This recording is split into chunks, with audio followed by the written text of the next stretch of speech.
ഇടുക്കി ജില്ലയിൽ ശക്തി കുറഞ്ഞ മഴ തുടർച്ചയായി പെയ്യുകയാണ്. പെരിയാർ, ചിന്നാർ, മുതിരപ്പുഴയാർ ഉൾപ്പെടെയുള്ള നദികളിൽ നീരൊഴുക്ക് ശക്തിപ്പെട്ടു. വൈദ്യുതി തടസ്സം ഭാഗികമായി പുനഃസ്ഥാപിച്ചു. ജില്ലയിൽ 8 ദുരിതാശ്വാസ ക്യാമ്പുകൾ തുറന്നു. 28 കുട്ടികൾ ഉൾപ്പെടെ ആകെ 132 പേർ ക്യാമ്പുകളിലുണ്ട്. പ്രിൻസ് ജെയിംസ് വിവരങ്ങൾ നൽകും. പ്രിൻസ്, എന്താണ് ഇടുക്കിയിലെ സാഹചര്യം?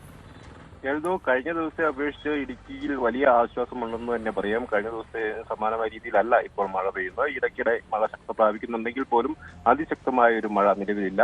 എങ്കിലും പൂർണ്ണമായും മഴ മാറി നിൽക്കുന്ന ഒരു സാഹചര്യം ഇല്ല. പ്രത്യേകിച്ചും ഹൈറേഞ്ച് മേഖലകളിലൊക്കെ ഇപ്പോഴും മഴ തുടരുന്നുണ്ട്. എന്നാൽ അതിശക്തമല്ല. കഴിഞ്ഞ ദിവസത്തെ അപേക്ഷിച്ച് ആശ്വാസകരമാണ്. മറ്റ് മേഖലകളിലൊന്നും ഇതുവരെയും വലിയ അനിഷ്ട സംഭവങ്ങളൊന്നും റിപ്പോർട്ട് ചെയ്തിട്ടില്ല എന്നതും ആശ്വാസകരമാണ്. ഒപ്പം നമുക്ക് ഡാമുകളുടെ ഒരു സാഹചര്യം ചോദിച്ചാൽ ഇടുക്കിയിലെ ജലനിരപ്പ് 2340 അടി പിന്നിട്ട് സാഹചര്യമുണ്ട്. എന്നാൽ കഴിഞ്ഞ വർഷത്തെ ഈ സമയത്തെ അപേക്ഷിച്ച് 36 അടിയിലധികം വെള്ളം ഇപ്പോഴും അണക്കെട്ടിൽ ഇടുക്കിയിൽ കുറവാണ്. അതോടൊപ്പം മുല്ലപ്പെരിയാറിലെ ജലനിരപ്പ് 116 അടിയിലേക്ക് ഉയർന്നിട്ടുണ്ട്.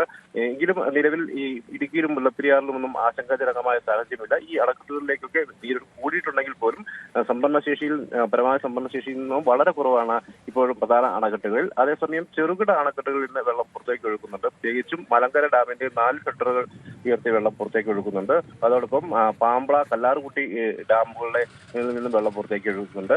ഇടുക്കിയുടെ ഡൈവേർഷൻ ഡാമായ കല്ലാർ ഡാമിന്റെ ഷട്ടറുകൾ ഉയർത്തി ഇന്നലെ വെള്ളം പുറത്തേക്ക് ഒഴുകിയിരുന്നു. അതോടൊപ്പം തന്നെ ഇരട്ടയാർ ഡാമിലെയും പരമാവധി സംഭരണ ശേഷിയിലേക്ക് അടുക്കുന്ന ഒരു സാഹചര്യമാണ് ഉള്ളത്. നിലവിൽ ചെറുകിട ഡാമുകളിലെ ജലനിരപ്പ് ഉയർന്നുണ്ടെങ്കിലും പ്രധാന അണക്കെട്ടുകൾ ഇടുക്കിയും മുല്ലപ്പെരിയാർ പോലെയുള്ള അണക്കെട്ടുകളിൽ ജലനിരപ്പ് ആശങ്കകരമായ ഒരു സാഹചര്യമില്ല. ഒപ്പം ദുരിതാശ്വാസ ക്യാമ്പുകൾ ജില്ലയിൽ 8 ക്യാമ്പുകളാണ് ഉള്ളത്. ആകെ 132 ആളുകൾ ക്യാമ്പുകളിലുണ്ട്.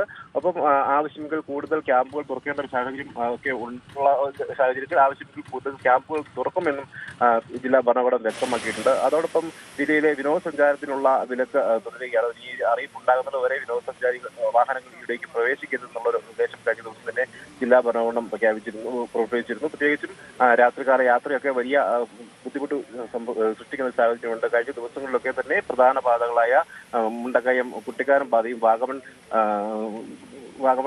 ഈരാറ്റുപേട്ട പാതയിലുമൊക്കെ വലിയ തോതിലുള്ള മണ്ണിടിച്ചിലുണ്ടായി അത്തരത്തിൽ ഗതാഗതം തടസ്സപ്പെടുകയും ചെയ്തൊരു സാഹചര്യം ഉണ്ടായിരുന്നു. ഒപ്പം അടിമാലിക്ക് സമീപം ദേശീയപാതയിലും ഒക്കെ ഇത്തരത്തിലുള്ള സംഭവങ്ങൾ ഉണ്ടായ സാഹചര്യത്തിൽ പാതയിലുള്ള യാത്രയ്ക്കുള്ള നിരോധനം ഒക്കെ തുടരുന്നൊരവസ്ഥ, അല്ലെങ്കിൽ ജാഗ്രത പാലിക്കണമെന്ന നിർദ്ദേശവും ജില്ലാ ഭരണകൂടം നൽകുന്നുണ്ട്. ഒപ്പം ഇടമലക്കുടി പോലെയുള്ള ഉൾപ്രദേശങ്ങൾ, അതായത് ഇടമലക്കുടി ഗ്രാമപഞ്ചായത്തിലെ 3 ആദിവാസി മേഖലകൾ പൂർണ്ണമായും ഒറ്റപ്പെട്ട ഒരു സാഹചര്യമുണ്ടെന്ന് അവിടുന്ന് ആളുകൾ നമ്മളെ അറിയിക്കുന്നുണ്ട്. പ്രത്യേകിച്ചും ഇടമലക്കുടിക്ക് കൂടുതലായി വലിയ പ്രദേശങ്ങളിലേക്കൊന്നും യാത്ര ചെയ്യാനുള്ള സാഹചര്യങ്ങൾ ഇപ്പോഴും ഇല്ല. ആ ഇടമലക്കുടിയിലെ 3 വാർഡുകളിലുള്ള ആളുകൾക്ക് മറുകര കടക്കാനുള്ള ഏകാശ്രയ എന്ന പ്രദേശം മുഴുവനായും അവിടെ ഒരു മണലിയാർ പുഴ കരകവിഞ്ഞതോടെ നഷ്ടമായിരിക്കുന്ന സാഹചര്യമുണ്ട്. ഇവർ തമിഴ്നാട് മേഖലയിലേക്ക് എത്തിയായിരുന്നു ആവശ്യ സാധനങ്ങൾ വാങ്ങിയിരുന്നത്. ആ ഒരു സാഹചര്യം പോലും നിലവിൽ ഇല്ലാത്തൊരവസ്ഥയിലേക്ക് എന്നാണ് ഇടമലക്കുടിയിൽ നിന്നുള്ള ആളുകൾ അറിയിക്കുന്നത്. അപ്പം അവിടെ സോളാറിൽ നിന്നുള്ള വൈദ്യുതി മാത്രമാണ് ഉള്ളത്. അതുകൊണ്ട് തന്നെ അവർ അനുഭവിക്കുന്ന കുറെ ബുദ്ധിമുട്ടുകൾ ഉണ്ട്.